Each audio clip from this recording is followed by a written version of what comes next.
Welcome to Inside the Female Mind, the podcast that examines how and why women do the things they do. The Inside the Female Mind podcast is a roundtable discussion with a goal of going beyond assumptions. I'm Dr. Sinatra. I'm Jasmine Butler, and we'll be your host as we convert survey data into insight. Since the beginning of time, there have been stories about women trying to influence men, often to their detriment.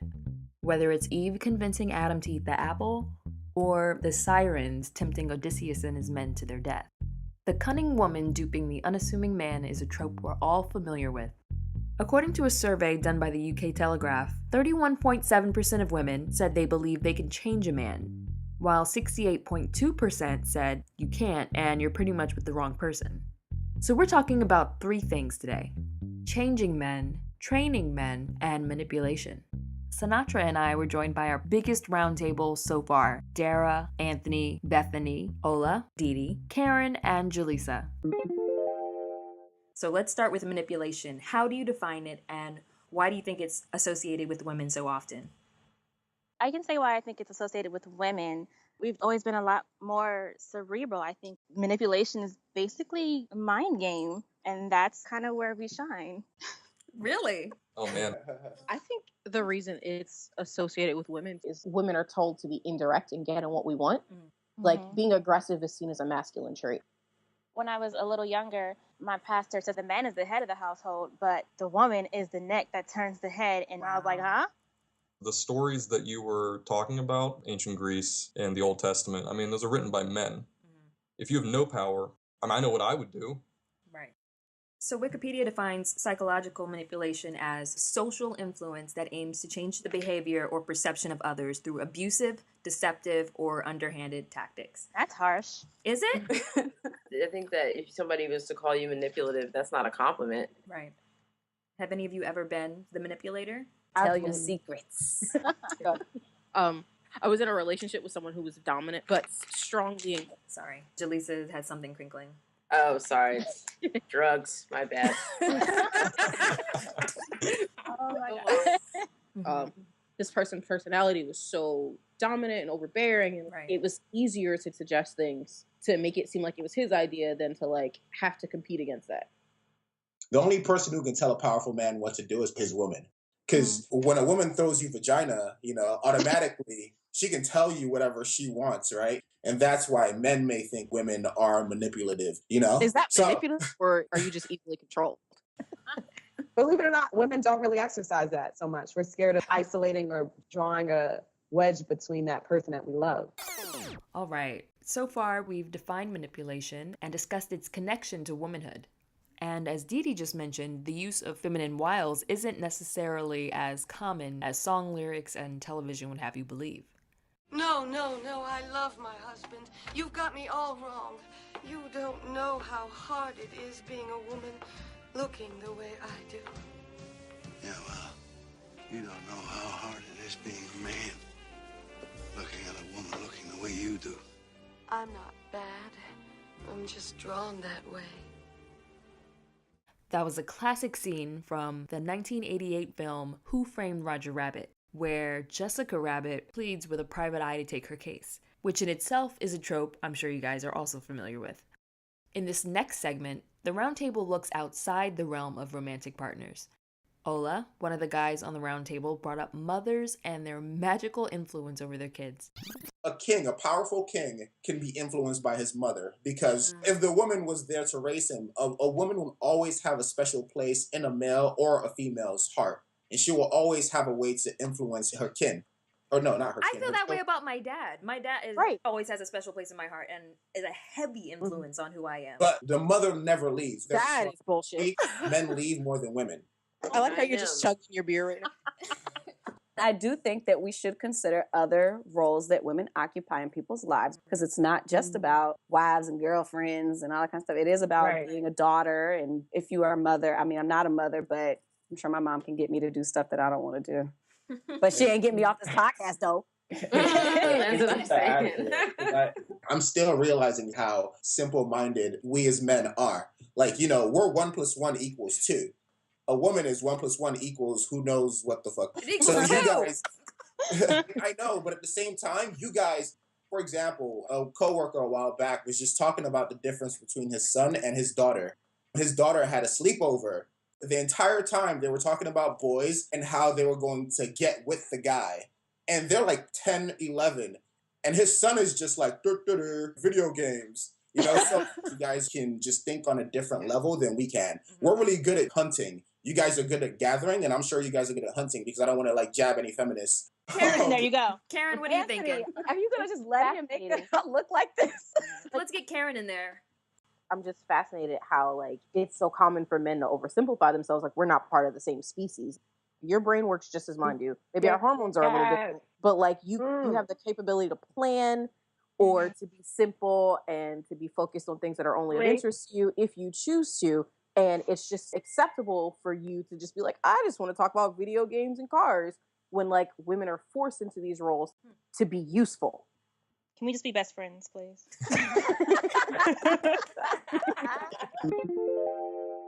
The point that I like to hone in on whenever I hear that kids, you know, like amalgamate themselves like into these categories is I like to hear their ages.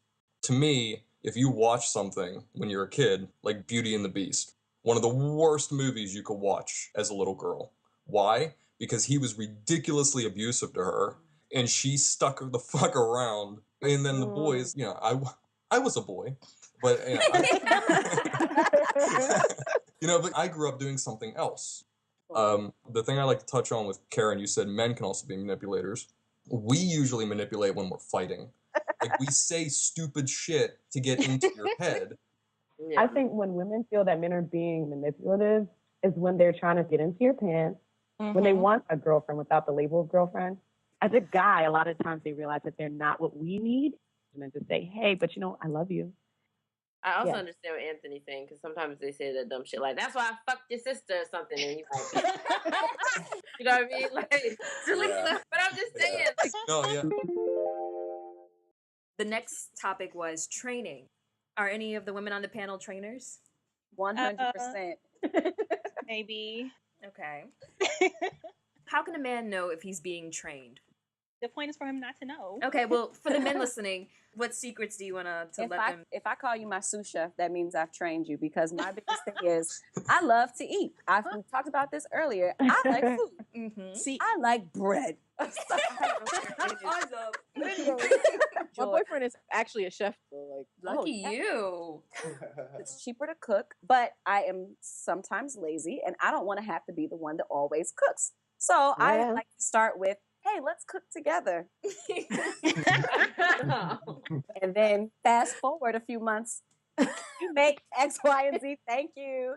Because now you know how to make it the way that I like it. And then I start calling you my sous chef because I trained you, and that's how you... Oh, God. You snake in the grass.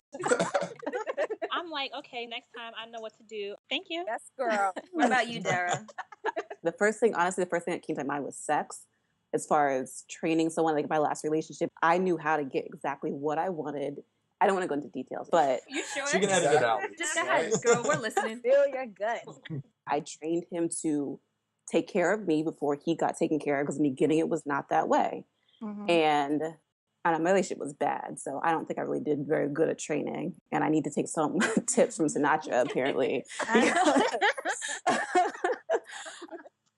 For me, I didn't see it as training. I feel like I had conversations about what my expectations were and what his were, and it was kind of a swap. I don't know if that's training, though. Is a silent treatment manipulation? Hell yeah. Who was that? Oh, I'm sorry, this is Bethany. Yes. Wow. That has never worked for me. You guys are happy when you shut up. Bethany, why is that your go-to? Guys, I'm really, really good at radio silence. And in a relationship, there's always give and take. But it's when I kind of just shut down that they're kind of like, oh, shit, what's wrong? What happened? What'd I do? Why don't you just tell them what they did?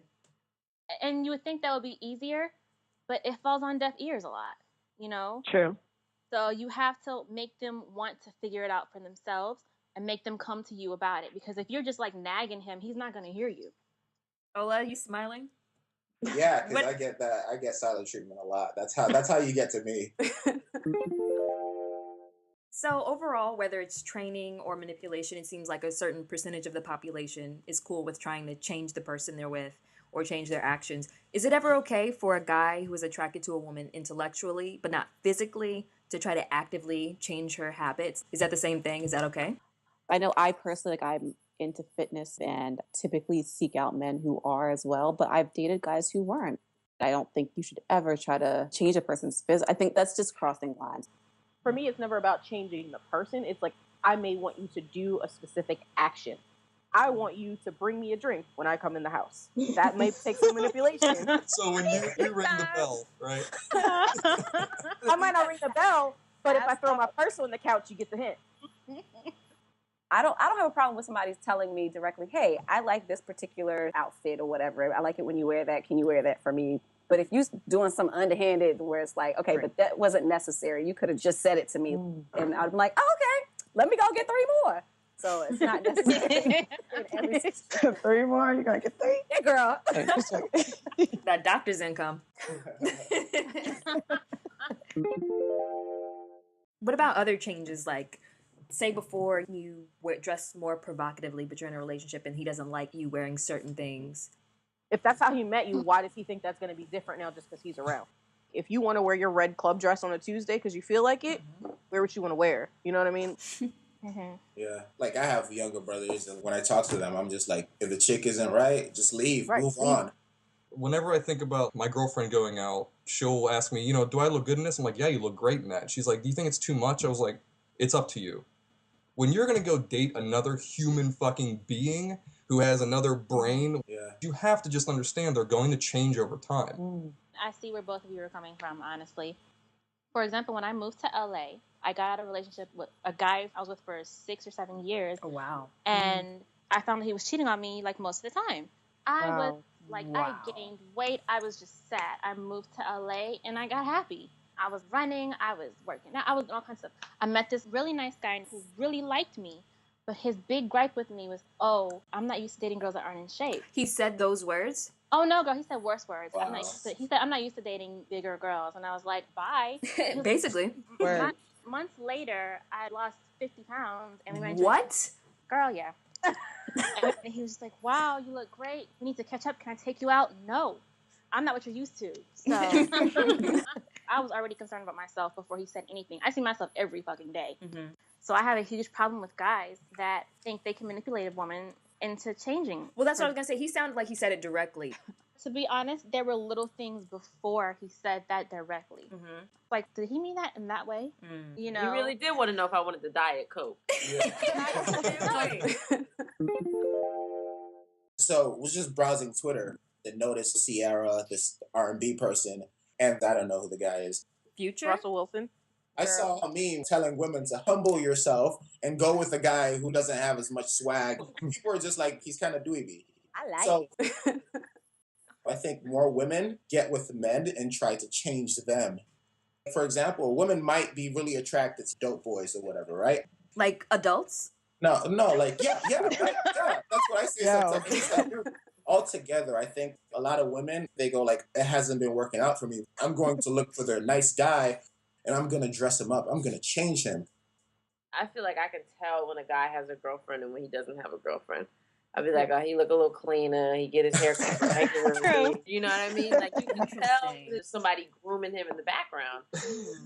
They say the same thing about when men live with women, their homes have life. You bring plants and scents and stuff like that. Whereas when they're by themselves, it could be clean, but it's still not going to have that touch. That has saved me in many situations looking around the guy's place and saying, you have a girlfriend. Oh. Like, clearly, you have a girlfriend. Like she said, he had plants. Candles. Pottery barn. Throw pillows. Bed tipped me off. Yeah, throw pillows on his bed. That's what tipped me off. And I was like, a woman decorated this place. A woman has been here. And she want to let you know that she lives there. And she did. Right. And I was like, you know what? I need to go home. Strands of hair is also a very good. That was my take. My hair sheds, girl. So I was like, ain't nobody up in here. Did you know that, Anthony? So my boy was to come over and I'm like, bro, I just got you these candles from Body Works, man. Body Works. I would appreciate if you gave me Bath and Body Works. like when my fiance was to buy me candles, I'd be like, yo, babe, it smells so good. Once again, from a manipulation standpoint, if my boy was to buy me candles, I'd be like, thank you, dude. Throw it away. Oh my gosh, masculinity's so fragile. I know. Okay, we've moved from manipulation to training, and in the process have a better understanding of why and how some women train men. To keep things fair, I brought up the flip side, men who try to change women. Sinatra feels like guys would get better results if they were straightforward, while Bethany didn't have such a great experience with that. In our final segment, what happens after all of this spousal building? Like, say a man is successful, and it may or may not be thanks to a supportive spouse. Is that person obligated to stay with their so-called maker, to put it in True Blood terms? So we discussed that as well as a few other topics. So here is the rest of the show. One thing that's really funny is I tell my fiance all the time, I'm just like, if anything happens, you just made me better for the next woman. Because now I know how to like do the dishes. You just don't know. I mean, unless there's a book out there. You just don't know. You don't know. know. My favorite manipulation tactic is using that against men. That like, oh, I just don't know how to do this, babe. Can you show me? And then you just do it forever. Like, I don't really know how to do the laundry. How do you separate lights from dark? I know how to light a fire. I know how to do laundry. I don't have anything wrong with a dude wanting to be masculine, but you better make sure that you do all the masculine shit in the house. If I'm walking past the table and it's a little rickety, you better make sure you know how to unrickety the table. Unrickety the table. If a woman, quote unquote, trains a man and then he drops her once he gets successful, what do you think about that? I've had that happen, so. Oh, what happened, Karen? You can leave names out. Yeah, I will leave out names because some of you have met him, so. But, you know, this was a person who, like, wanted to be changed. He was like, you are more refined than I am. These were his words, not mine. So I bought his first suit with him. We went and, like, talked all the kind of basic dishes that he should have that weren't plastic. He learned all these things and then moved to LA and then cheated on me, you know. Girl, what is his name? Like, Address? I got you. He became a fantastic partner to another woman, and I'm happy for her, but I'm mad for the time that I spent at that point, because I think for a lot of women, you want your partner to be the best version of themselves, but it's hurtful when that best version comes at the expense of yourself. You're not enriched or nurtured in any way. You give all of your time and energy to them. Mm-hmm. Even if a lot of us believe that men are the head of our household, like, well, if he succeeds, I'll succeed with him, and then, you know. My question is, because the guy that cheated on me, that's what I went through with him. When we broke up, he became so successful in his field. This guy was a millionaire before he was 26. Wow. He was taking girls on helicopter rides to Atlantic City. I was like, I never got a helicopter ride. What is this? Oh, right. Bethany, I am hurt for you. Okay. Thank you. Right. I feel like I learned so much. Not okay. Oh my God. You have no idea. But I feel like I learned so much from that relationship. So what did you learn? I learned to not give my all at the expense of myself. Right. Yes. There's nothing wrong with throwing your weight in an equal partnership. And that was not one. And I was not at a point where I could see that. Back to what Ola was saying, that's why there's nothing wrong with wanting what you want. Mm-hmm. And if it's not for you, moving the hell on. I definitely want my boyfriend to be a chef as well. So if I could.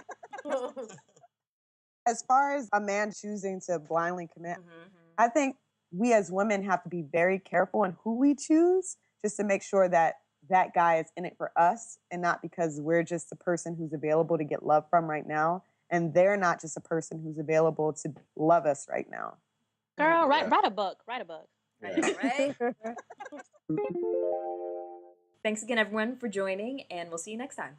You're welcome. Yeah. My Prosecco is gone. No. And that's this week's roundtable. Big thanks to all the participants. As always, like the Facebook page, facebook.com/InsideTheFemaleMind, or respond to something someone said on the episode by tweeting us at @ITFemaleMind. And also, if you like the show, don't forget to leave reviews and share with all your friends, male and female. And we'll see you next time.